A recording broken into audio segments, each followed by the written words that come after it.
Night shifts at Lakeview General had a particular kind of silence, not the peaceful kind.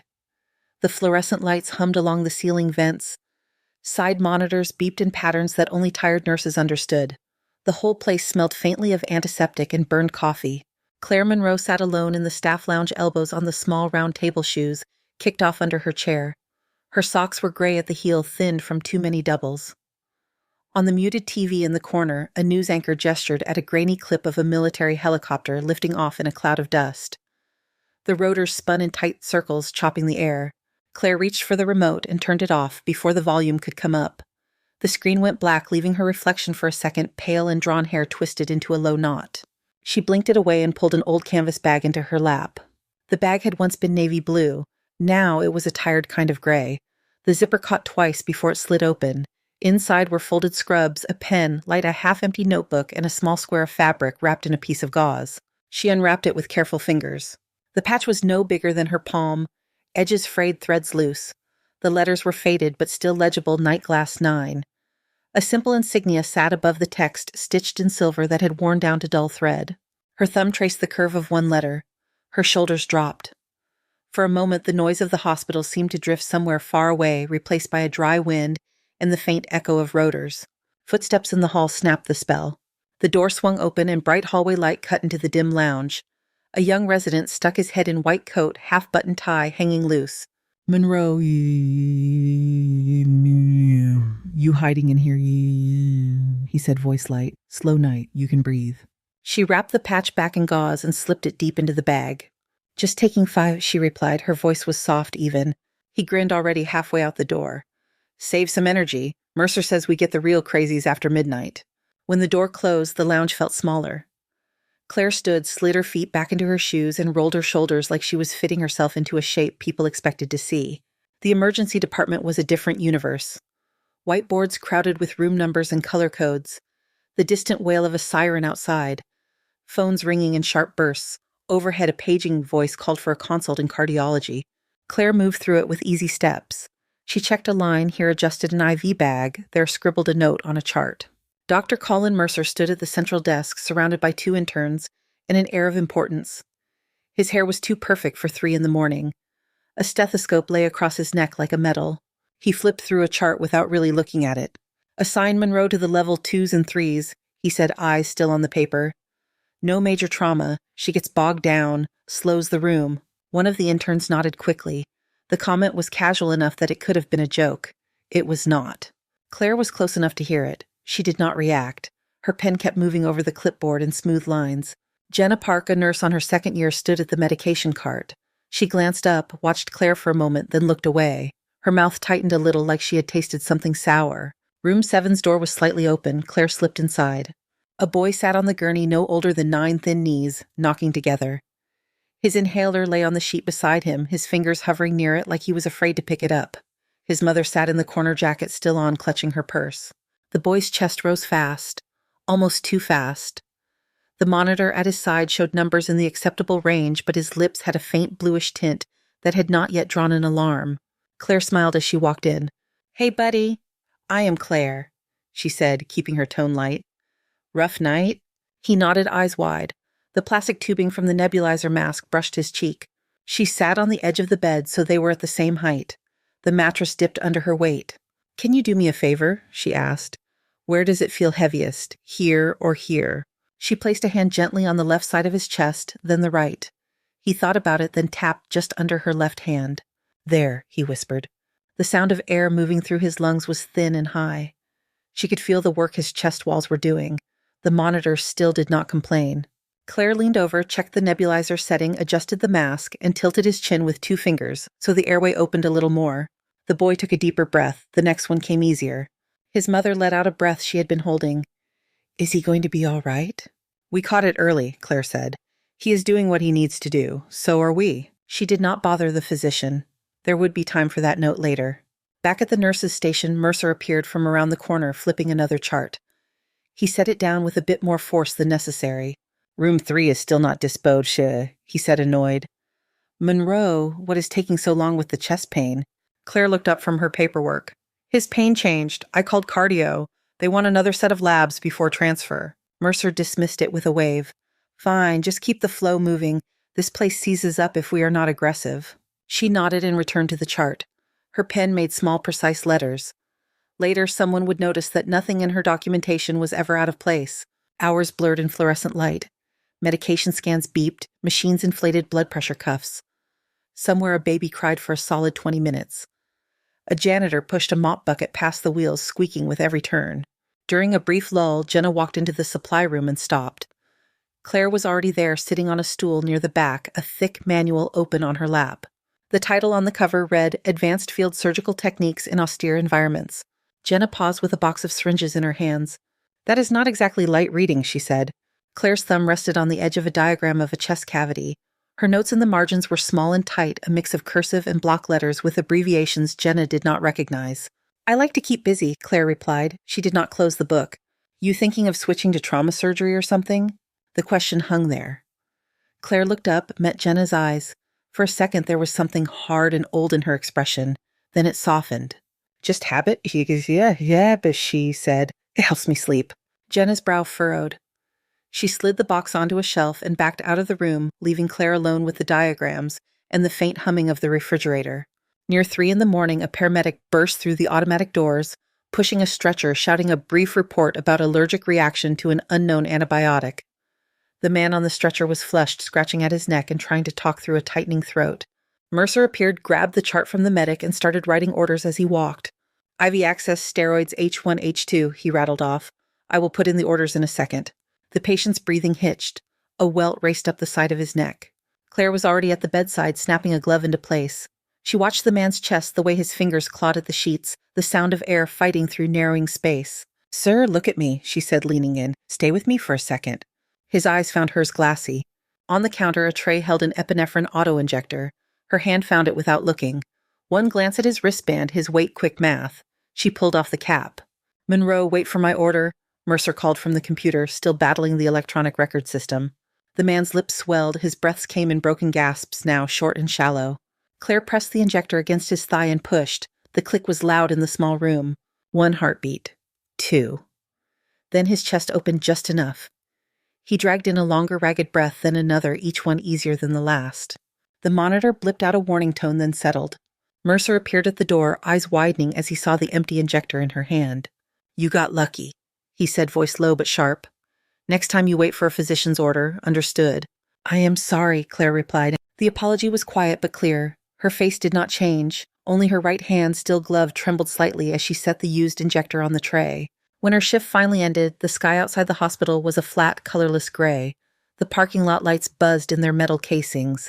Patches of old snow clung to the edges of the asphalt, stained and hard. Claire walked slowly, the cold sliding under her scrubs, biting at her ankles where the pants rode up. Her breath puffed in small clouds. At the far end of the lot, she stopped between 2 parked cars. For the first time all night, nothing beeped at her, nobody called her name. She reached into her bag and took out the wrapped square of gauze. Her fingers were clumsy with the cold, but the fabric inside felt familiar and warm. The Nightglass 9 patch lay in her palm, dull thread catching the weak light. A faint smell of old canvas and machine oil clung to it, or maybe that was just memory. She closed her hand around it until her knuckles whitened. Above the hospital roofline, the city lights thinned into a low, hazy band. Somewhere beyond that, the sky stretched out empty and pale. She looked up at it for a long moment, the patch pressed against her palm, her other hand tucked deep into her pocket. The vents on the roof exhaled steam that drifted into the cold air and disappeared. She slipped the patch back into her bag, zipped it shut, and turned toward the street. The second storm hit on a Tuesday. By 10 at night, a thin sheet of freezing rain had turned the streets around Lakeview General slick and glassy. Cars moved slower than usual. In the ambulance bay, the pavement shone under the floodlights, a mirror for the yellow line markings in the low winter sky. Claire clocked in, shrugged off her coat, and clipped her badge to her scrubbed top. There was a brief meeting waiting for her in the charge nurse's office. The email had gone out an hour earlier. She knocked once and stepped inside. The office was small. One wall was covered in schedules and policy printouts. A space heater hummed in the corner. Megan, the night charge nurse, sat behind the desk with a thin stack of papers in front of her. Her eyes looked tired above her mask. "Close the door, Claire," she said. Claire did as she was told and took the chair opposite. Megan tapped the papers with 2 fingers. "Incident review from last week, the allergic reaction in room 4. Claire folded her hands in her lap. "Yeah. The physician notes state that you administered epinephrine without a documented order." He was in respiratory distress, Claire said. Her tone was calm. There was no time to wait for the computer to behave. Megan sighed. I know what these cases look like in real life, but this is recorded as a near miss. Risk management flagged it. Claire nodded once. She did not argue. Dr. Mercer expressed concern that you, quote, have difficulty respecting the chain of command. His words, not mine, Megan said. She watched Claire carefully. He is pushing for remedial training. For a moment, Claire looked past her at a thumbtacked photo of the staff Halloween party. People in scrubs and cheap costumes, plastic pumpkins on the nurse's station. She had not been in that picture. What do you need me to do? She asked. Sit through the online modules, sign the acknowledgement. Document before action, not after. Megan hesitated. And be careful. We are under a microscope this quarter. I understand, Claire said. She signed where she was told to sign. The pen moved in the same neat strokes as always. Outside the office, the emergency department was filling up. A construction worker with a cut hand, a teenager with abdominal pain, a woman in a sequined dress who had twisted her ankle on black ice. Claire moved between them with her usual quiet focus. Around midnight, the overhead speaker crackled to life. Attention, incoming multi-vehicle collision, 3 ambulances en route, estimated arrival 7 minutes. The words rolled through the hall, flattening other sounds for a moment. Someone swore under their breath. The paramedics at the desk grabbed fresh gloves and headed for the bay. Freezing rain tapped against the glass doors. The traffic camera feed on one of the monitors showed red and blue lights bouncing between dark shapes on the highway. At the main desk, Mercer straightened a look of fierce energy lighting up his face. All right, he said, clapping his hands once. We are ready. Monroe, you stay off the primary trauma. Take overflow and minor injuries. Let the team do the heavy lifting. Yes, doctor, Claire replied. She moved anyway, following the stretcher assignments on the whiteboard as trauma bays were cleared. Blood pressure cuffs were reset. Crash carts checked. The air grew tight as if it knew what was coming. The first ambulance slammed to a stop under the bay light siren, dying to a low growl. Paramedics rolled in a woman with a neck collar and a leg splint yelling vitals. 15 seconds later, a second stretcher came in, then a third. Metal-clanged wheels squeaked. Doors crashed open and shut. Claire caught the smell first. That mix of wet clothes, antifreeze, and the copper tang of blood. Over here, Mercer barked, pointing. Bay 2 GCS 14 stable, Bay 4 hypotensive. That one is mine. Get me trauma surgery on the line. He was already gloving up, eyes bright. Claire stepped into Bay 5. A man in his 20s lay on the gurney jacket, cut open shirt, soaked through on one side. His face was pale under streaks of road grime. His eyes fluttered, not quite tracking. What have we got? She asked the paramedic. Passenger side impact. Seatbelt sign possible chest trauma. Vitals started decent, then tanked on the way. We lost the line, could not get another in the rig. The monitor began to display numbers as she helped transfer him. His oxygen saturation hovered low. His breathing was fast and shallow, each inhale shorter than the last. Mercer stuck his head through the curtain. Monroe, do not touch him. I am assigning Bay 5 to Dr. Patel. You go help with Bay 2. He is slipping, Claire said. Listen to his breath sounds. We have a protocol, Mercer snapped. Follow it. He vanished again. Claire leaned close to the patient's chest. The left side barely moved. The right side worked overtime.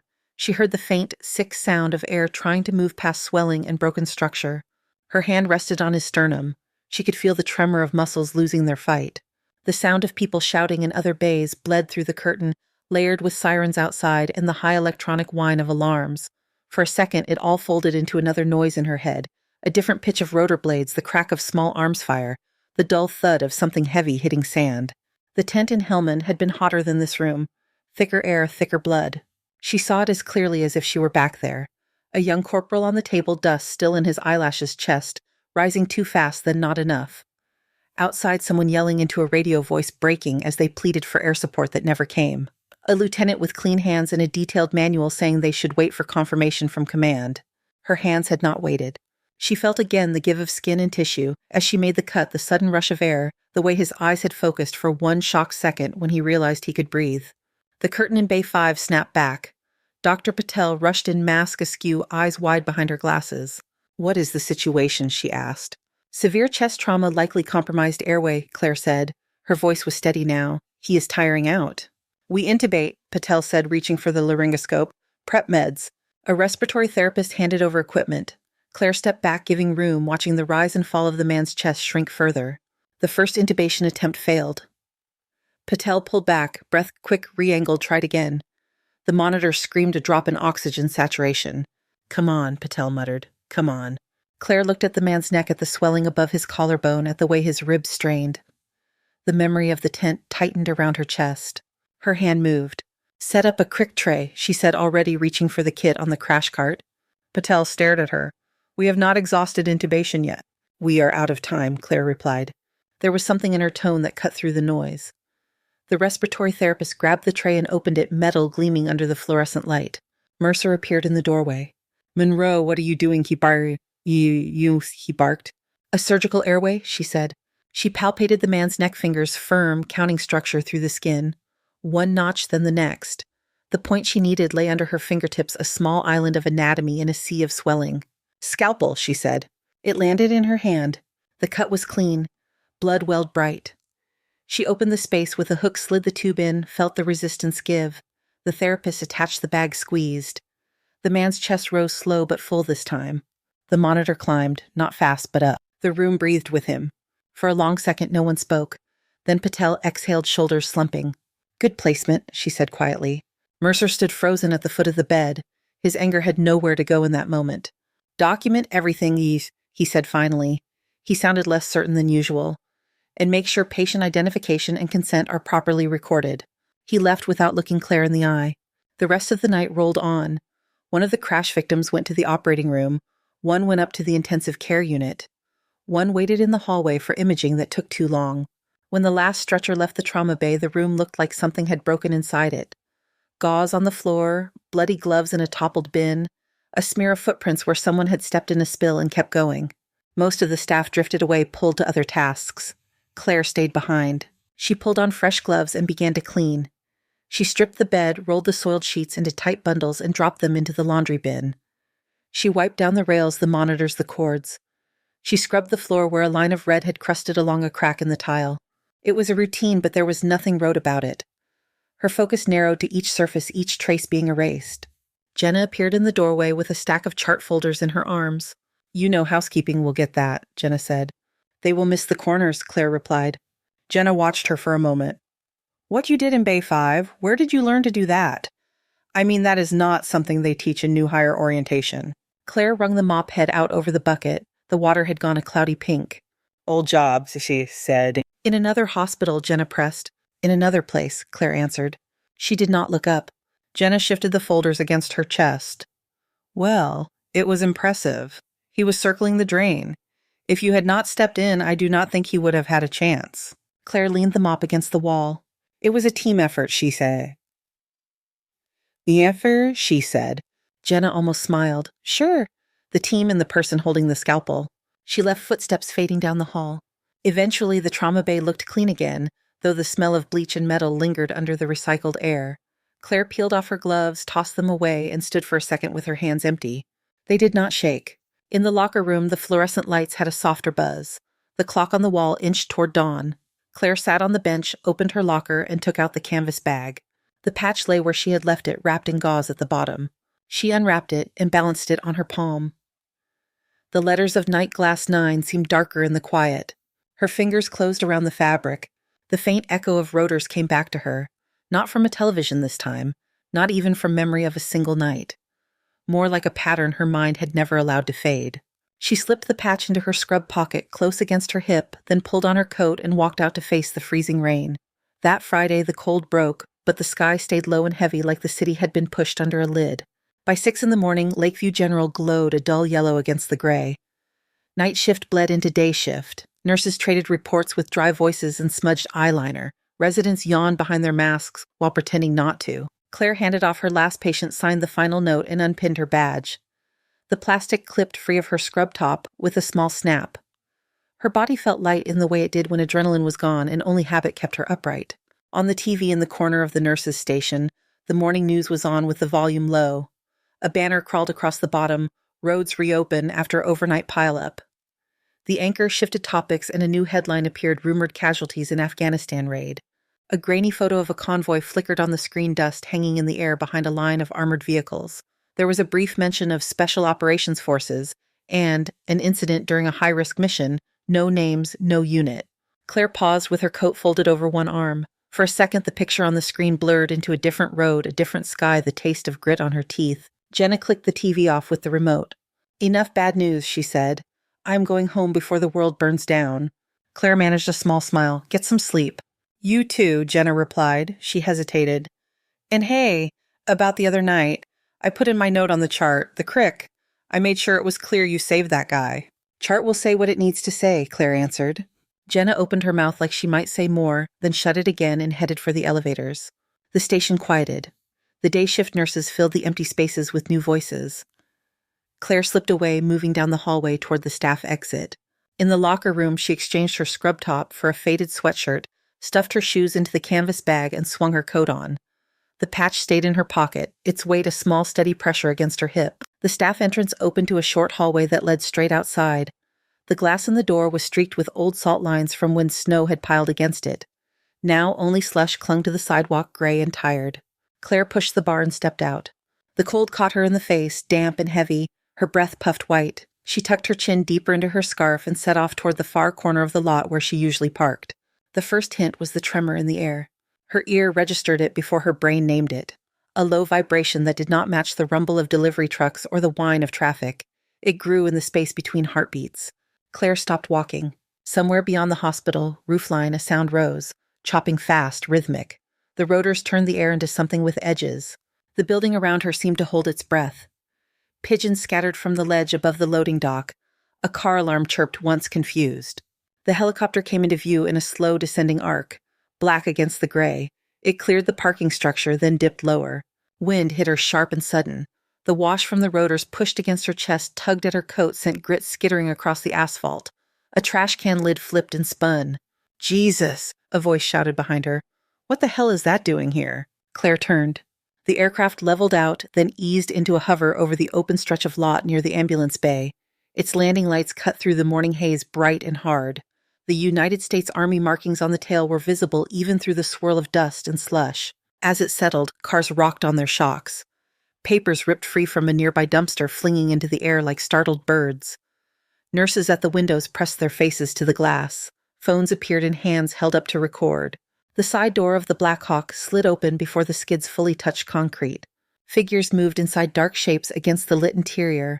When the door locked open, 4 men in heavy jackets and helmets dropped to the ground in quick succession, knees bending to take the impact.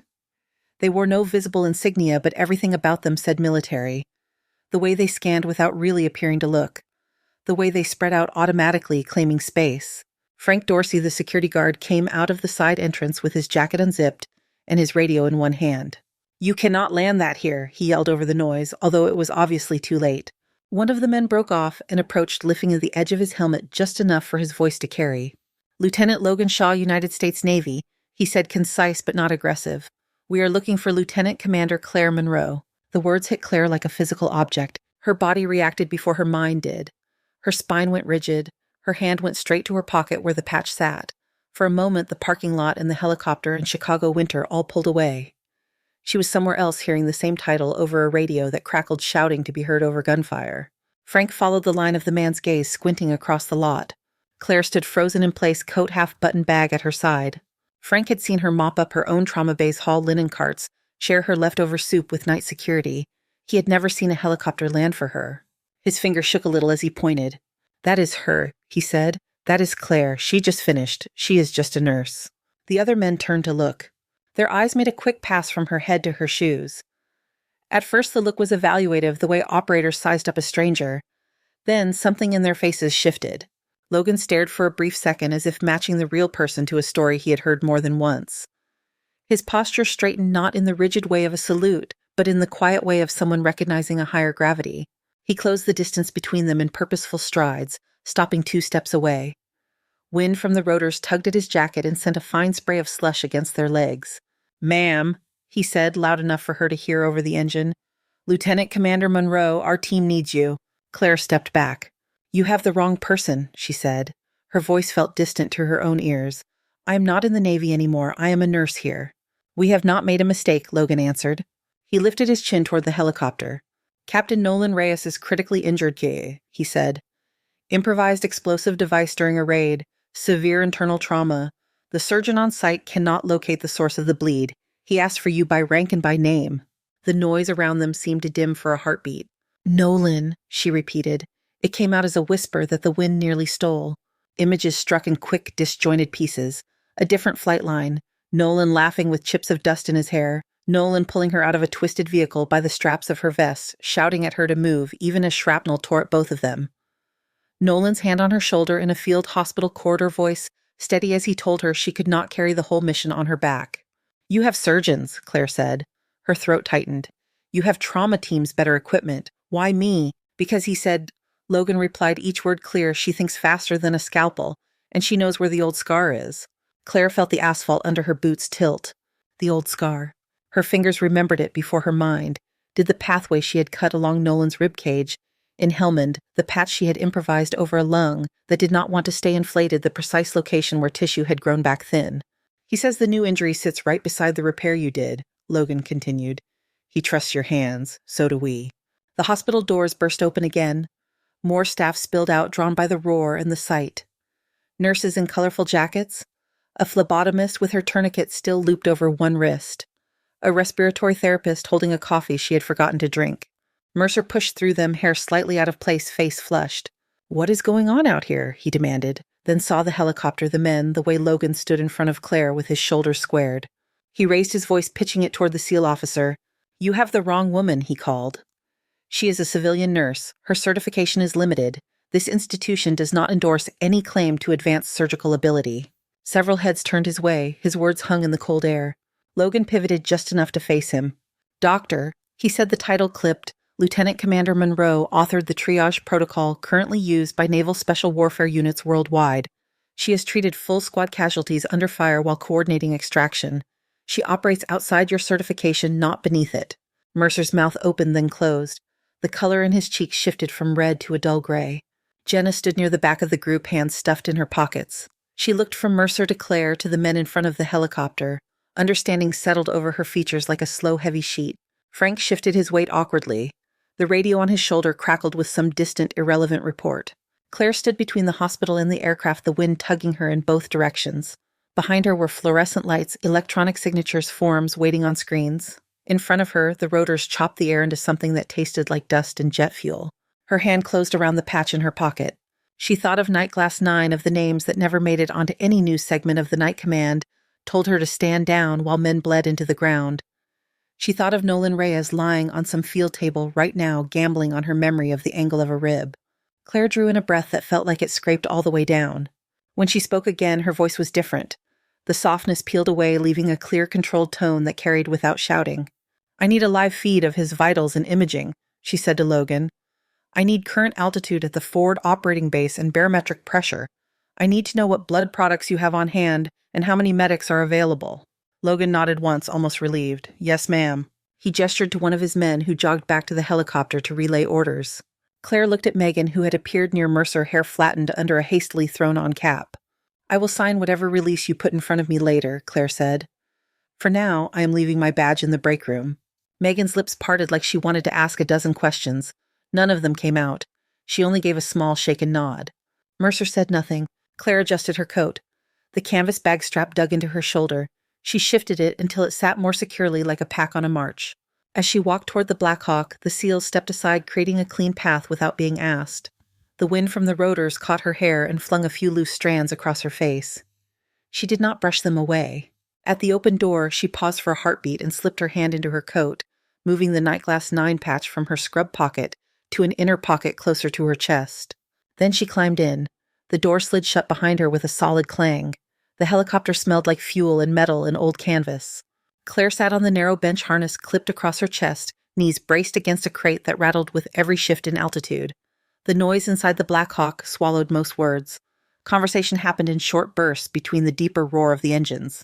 Across from her, one of the SEALs held a tablet linked to a live feed from the forward operating base. Green lines and numbers crawled over the screen. Heart rate, blood pressure, oxygen. He twisted the tablet so she could see. These are Rhea's vitals, ma'am, he shouted. Claire leaned forward until she could read the numbers without squinting. Systolic pressure scraping the bottom of what kept organs perfused. Heart rate high but irregular. Oxygen low despite supplemental support. Her hand traced the shape of the waveform in the air, invisible arcs drawn with a gloved finger. She felt the motion in her wrist and shoulder as if her body were reminding itself how to calculate risk. "What altitude is he at now?" she asked. The SEAL tapped the screen. "FOB Sentinel sits at 5,000 feet. Pressure has been dropping since last storm front." She made a quick adjustment in her head. Less oxygen in the air, less tolerance for blood loss. Another operator handed her a headset. She fitted it around her neck over her ears, pulling the microphone close. A new voice crackled into her ear. "This is Sentinel Medical, who is on this channel." "Lieutenant Commander Claire Monroe," she replied. The words felt strange and familiar all at once. "I am en route to you. Give me a quick rundown. Mechanism of injury, what you have done, what has changed in the last 15 minutes. The speaker paused for a heartbeat. "Ma'am, this is Major Ethan Caldwell, trauma lead," the voice said. "Captain Reyes was caught in secondary blast during exfil. We suspect blunt thoracic trauma with internal hemorrhage. We have done initial imaging. No obvious aortic tear, no evident lung collapse. Abdomen looks clean. We keep chasing a drop in pressure we cannot source." Claire closed her eyes for a moment as she listened, mapping the information onto the outline of a human chest she carried in her memory. "Any prior thoracic surgery?" she asked. A longer pause. "His record notes a previous field intervention," Caldwell answered. "Details classified above my clearance." "It is not above mine, Wopoting," Claire said. "He has a lateral thoracic patch at the 5th rib on the left, slightly anterior. Tissue there is structurally weak. If the new trauma sits near that repair, you are looking at an occult intercostal bleed. Small hidden catastrophic if missed." Static hissed between words. "And you know this, how?" Caldwell asked. "Because I put that patch there," Claire said. "I will be on the ground in 7 minutes. Keep him alive until then." Logan watched her as she spoke, reading her face more than the words. At one point, he reached up, tapped 2 fingers against the bulkhead to get the pilot's attention, and gave a thumbs up that translated to only one thing: hurry. The Black Hawk dipped nose adjusting. The vibration deepened. Claire opened the field kit again, more out of habit than necessity. She laid out clamps, gauze retractors, and improvised tools on the lid of a crate, checked blades for nicks, hinges for stiffness. She reorganized the pack, moving what she needed most to the top. Her hands no longer shook. They moved with the sure, efficient rhythm of someone who had done this in places much worse than this one. Logan slid along the bench until he sat beside her. "You all right, ma'am?" he asked. "I am within parameters," she said. It was as close to an answer as she was willing to give. He watched her for another second, then nodded and left it there. The landing came hard and controlled skids kissing packed dirt with a jolt that shuddered up through the fuselage. When the side door slid open, hot, dry air pushed in ripe with dust and smoke. The light outside was a flattened beige, the kind that made everything appear the same distance away. Claire unbuckled and rose, ducking her head out of a reflex as she stepped toward the open door. The wash of the rotors grabbed at her clothes. She gripped the strap of her bag and jumped down. FOB Sentinel spread out in front of her in a jumble of HESCO barriers, low concrete buildings, and antenna masts. A plume of smoke climbed from somewhere near the motor pool, dark against the washed-out sky. The soundscape was a layered mess of generators, shouted orders, and the steady chop of other aircraft cycling in and out. As she hit the ground, the cluster of SEALs and medics that had been waiting at the edge of the landing zone parted. They did not step back far, only enough to create a clean corridor between the helicopter and a small green tent with a red cross painted on its side. On a metal litter in the middle of that corridor lay Nolan Reyes. He was strapped down, flak jacket, cutaway chest, and abdomen wrapped in stained dressings.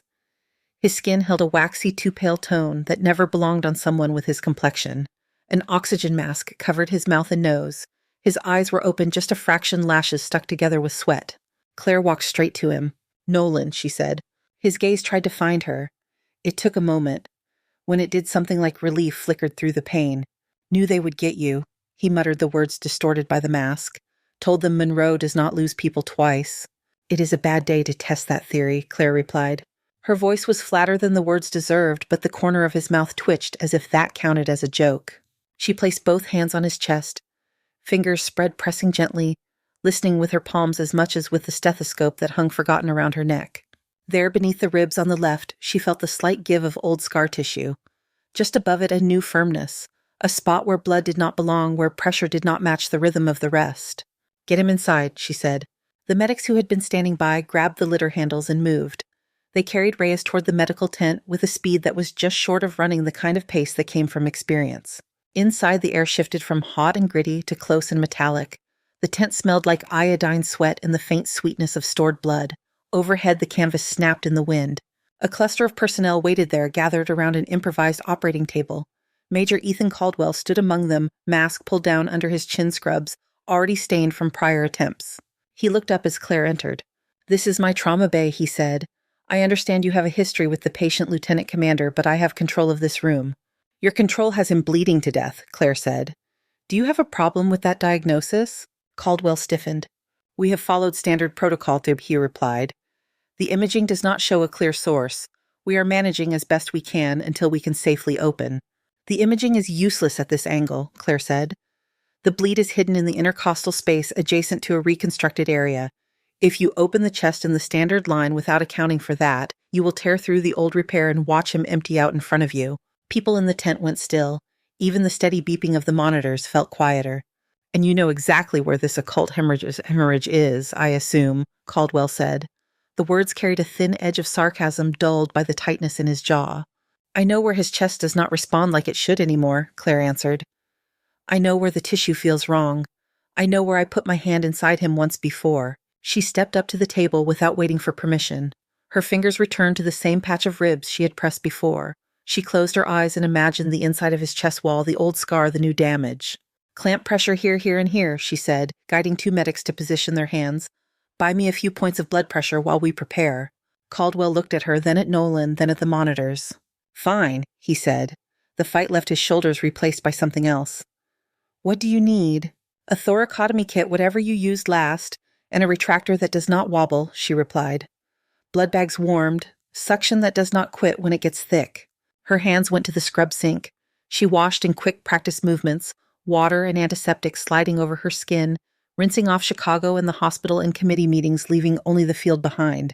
Gloves snapped onto her hands. She took the scalpel when it was offered. "Nolan," she said, bending close so he could hear. "Yeah," he managed. "The last time I did this, you were more annoying," she said. "You were not this bossy," he tried to reply, breath hitching with the effort. "Hold on to that," she said. "Annoyed patients do better." She straightened. The noise of the tent shrank to a tight circle around the table. "Incision," she said. The blade traced a path that curved around the old scar rather than through it. She moved with the memory of the first operation in her hands, adjusting her course by millimeters to avoid the weak tissue she had left behind then. Layers separated under her touch. Muscle and fascia parted. Once she reached the rib plane, she used the retractor, careful not to place its teeth over the patched segment. There was a moment of resistance, then the space between ribs opened enough to see. Blood welled up dark and too fast from a point nestled where bone met bone. "There," she said. She did not have to point. The suction followed her line of sight. As the field cleared, the torn intercostal artery showed itself pulsing out what Nolan could not afford to lose. "Clamp," she ordered.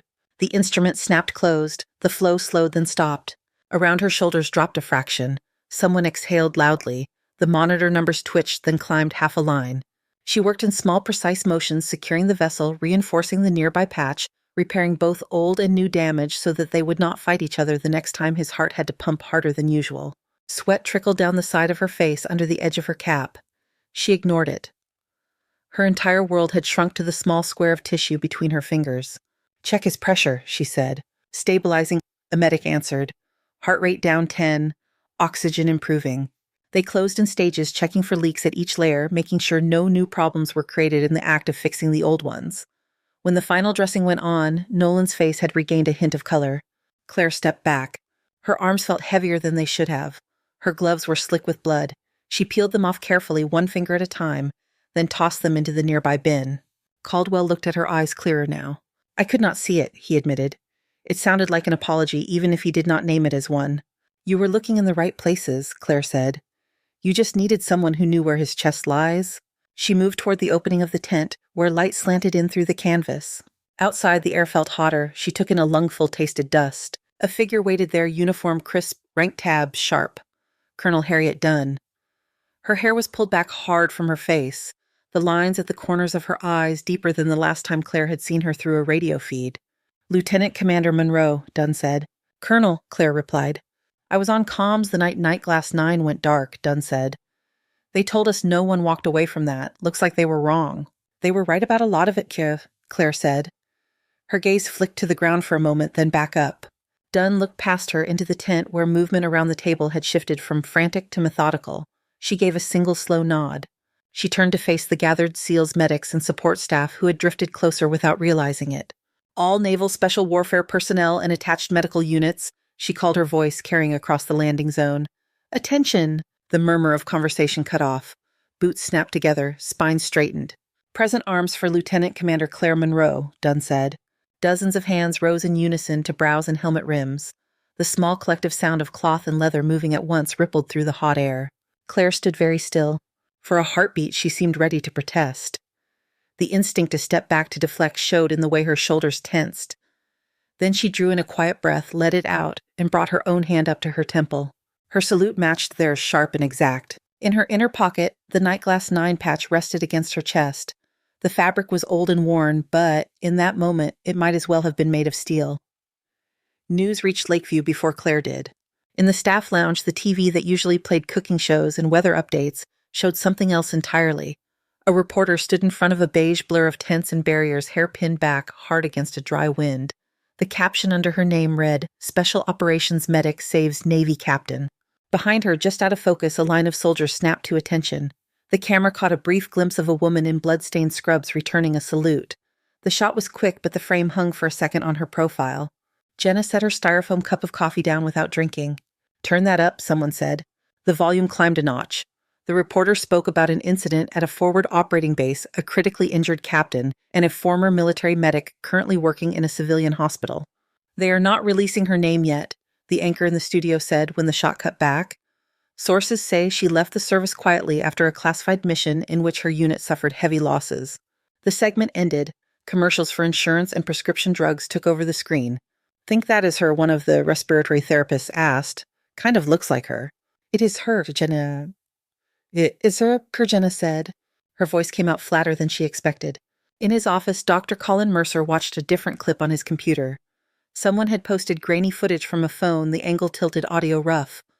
It showed a helicopter on a dirt landing zone, a group of operators standing at attention, a woman standing in front of them, while a senior officer raised a hand to her brow. The caption beneath the video read, "When the military salutes your mediocre nurse." The comments were already stacking up. Mercer sat very still. On his desk lay a printed copy of the incident review from the allergy case. His own handwriting marked the margins. "Oversteps authority, needs closer supervision, limited judgment under pressure." He clicked the video closed. Across the hall, the hospital administrator, Daniel Hogue, had the news running in split screen with an internal dashboard. His phone buzzed every few seconds. A link from the public relations manager, a flagged email from risk management, a voicemail notification from someone at the city health department. He rubbed his temple and pulled up Claire Monroe's personnel file. The screen stared back with the familiar bland entries. Registered nurse, emergency department, previous employment, classified federal service. He had never clicked the appended note that said further military detail available upon authorized request. He clicked it now. Lines of text appeared that punched through his morning armor. Naval officer. Rank lieutenant commander at time of separation.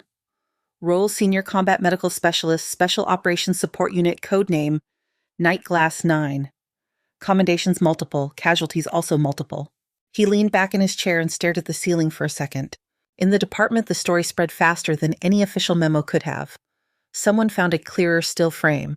Someone else zoomed and cropped it until there was no mistaking the angle of Claire's jaw, the set of her shoulders in the desert light. "She did not even tell anyone," a tech said. "She did not have to," another replied. Mercer walked through the station with a chart in his hand, head down. Conversations dampened as he passed, like someone had turned a knob and taken the sound down by half. No one challenged him, no one rushed to his side, they just watched.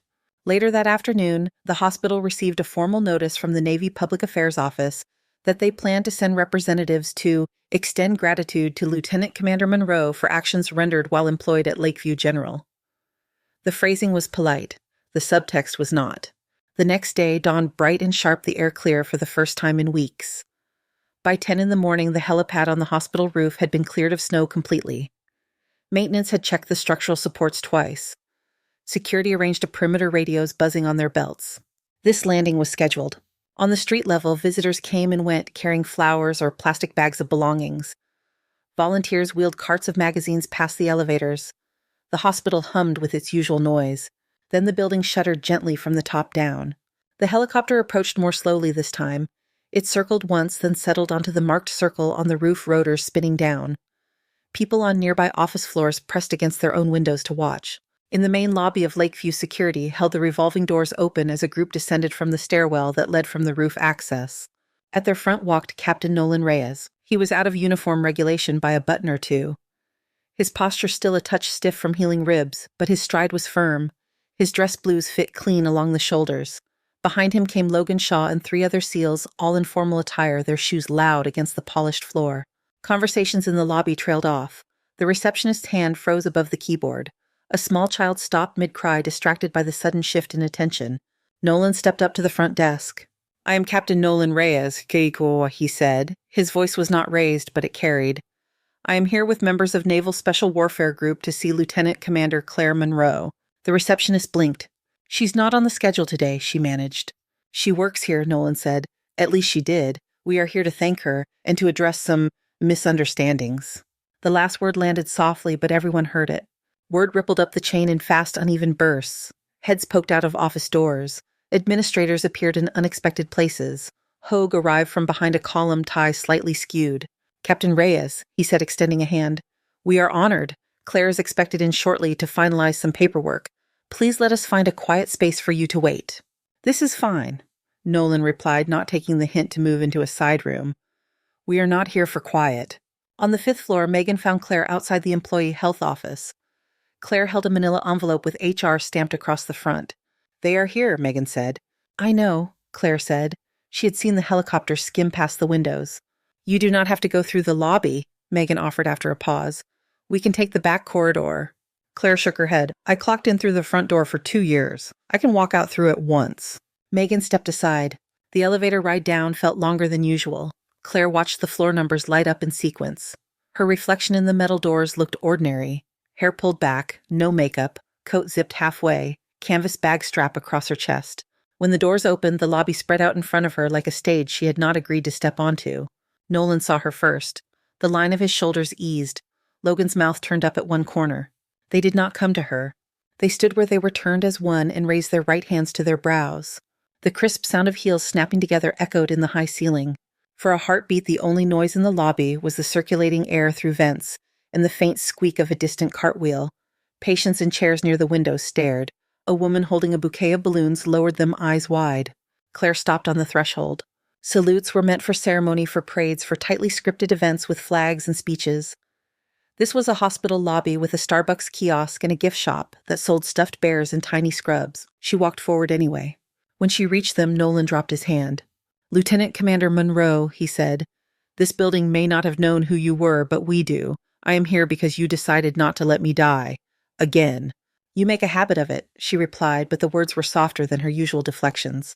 Behind Nolan, Logan spoke up. "Ma'am, with respect, there are men alive on my team who would not be if your name had not been on that patch of fabric Reyes carries around like a superstition." She almost smiled at that. From the edge of the group, Dr. Mercer stepped forward. His white coat looked too bright under the lobby lights. A line of sweat darkened his collar. "Claire," he began, then corrected himself. "Lieutenant Commander Monroe." He swallowed. "I misjudged you," he said. "I let assumptions stand in for evidence. I wrote things in your file that now read as uninformed. I would like to apologize." She studied him. The space between them felt wider than the marble floor. "You were not wrong about the paperwork," she said. "I did cut corners.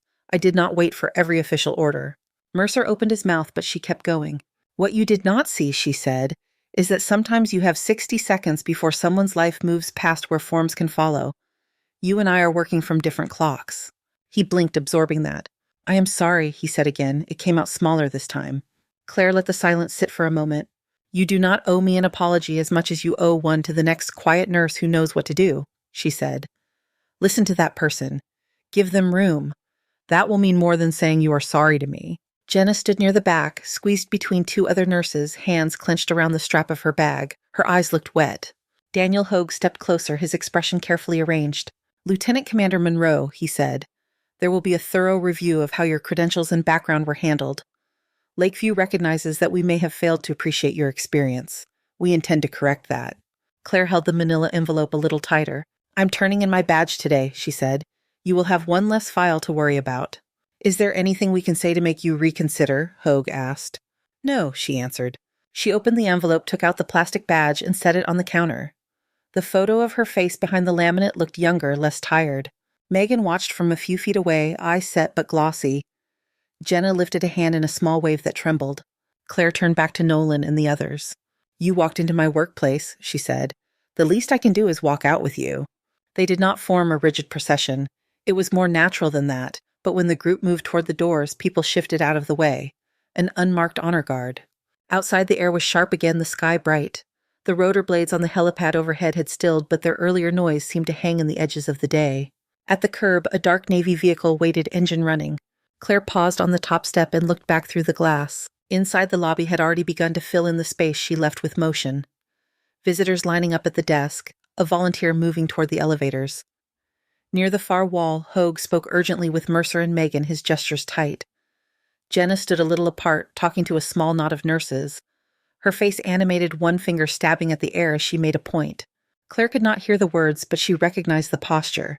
Someone arguing for a different way to do things. She turned away and descended the steps. Nolan opened the rear door for her. She slid in the canvas bag on her lap, the patch warm against her ribs. As the car pulled away from the curb, Lakeview General receded in the side window, the letters of its name shrinking against the sky. The Navy sedan cut through city traffic with quiet efficiency. Inside, it felt warmer than it had in the hospital lobby, like someone had turned the volume of the world down a notch. Nolan sat across from Claire, one hand resting lightly on his ribs as the car took a curve. The driver kept his eyes on the road, expression neutral, a privacy that was its own kind of respect. Claire watched the hospital shrink in the side window until it fell behind a line of wind-bent trees. "Sorry about the ambush," Nolan said after a while. "With the lobby." "You brought a helicopter to my parking lot, Shirpan," she replied. The element of surprise left with that. He smiled, then winced as his chest pulled. "Point taken." She turned away from the window. "Where are we going exactly?" "Temporary billet near the naval station," he said. "You have in-processing tomorrow. Your orders were cut 3 days ago. I would have handed them to you myself if I was not busy bleeding all over a tent." He tapped the inside pocket of his jacket. "Commander Monroe," he added, watching her face. She did not react at first. The new rank sat in the air between them, light and heavy at the same time. "I have not worn that uniform in a long time," she said. "It kept you on the rolls," Nolan replied. "Some of us argued louder than others when they tried to file your skills under inactivity." Claire leaned her head back against the seat. The passing lights outside painted moving stripes on the roof of the car. "I'm not coming back to be someone's tool in a broken system," she said. "Good," he answered. "You are not coming back for that." The car rolled onto the highway. The city center thinned into wider roads and lower buildings. Months later on the opposite coast, the light was different. San Diego's sun had a way of making even concrete look forgiving. The naval base sprawled along the edge of the bay, antennas and masts cutting clean lines against a sky that seemed bigger than it had in Chicago. On the parade ground, sailors stood in loose ranks, not for a full ceremony, but for something more contained. A small raised platform held a lectern and a single row of chairs. Claire stood off to the side, wearing a uniform that fit like it had been tailored in more ways than one. The gold of a commander's insignia sat on her shoulders, catching the light. The cloth felt both new and familiar against her skin, like a language she had not spoken in years, but had never really forgotten. An officer from personnel read from a sheet of paper, his voice steady and official, listing titles and assignments. The words, Director Advanced Field Medical Doctrine, sounded almost abstract until he reached the part that attached them to her name. "Commander Claire Monroe," he said. "By direction of the Chief of Naval Operations, you are hereby assigned to develop and implement updated training and operational guidelines for Special Operations medical personnel." Nolan sat in the front row, hands resting loosely on his knees, eyes bright. Logan hovered in the second row with a few other familiar faces, all of them a little less battered than the last time she had seen them. When the formalities ended, people filed past her with handshakes and nods. Some used her rank, some used her name. A few simply squeezed her arm and moved on. She accepted each gesture, storing them the way she stored details of injuries and solutions. Quietly, carefully. Later that week, she walked across the training compound toward a low building that had once been a storage shed. Someone had converted it into a classroom, walls lined with whiteboards and trauma mannequin shelves of gear stacked neatly along the back. A group of corpsmen and medics filled the seats, uniforms crisp but shoulders tense. They were young, most of them. Old enough to have seen some things, not yet old enough to be wholly convinced of their own invincibility. Claire set a stack of notes on the lectern but did not open them. On the screen behind her, a simple title slide glowed. Monroe Protocol. Field Decision-Making. When the rulebook is too slow. She let them read it in silence. "I'm not here to teach you how to place an IV or read a chest film," she said. You already know how to do that. If you do not, we have other problems. A ripple of quiet laughter moved through the room, easing a bit of the stiffness. I am here, she continued, to talk about what happens when you have 3 choices, 15 seconds, and everyone around you is waiting for someone else to make the call. She described cases in clean lines without drama, a blast in a narrow alley, a sniper hit on a rooftop, a convoy pinned in a wadi, no names, only conditions and variables. The focus stayed on the decisions on the inflection points where hesitation costs more than action. She did not mention Nightglass 9, she did not have to. The story was written between the examples. About halfway through the session, a hand went up near the middle of the room. The young man who raised it had a fresh haircut and a face that had not yet lost its softness. His name tag read, Petty Officer Harris. Ma'am, the fake, he said. There are a lot of protocols and algorithms. You just walked us through 3 different triage systems.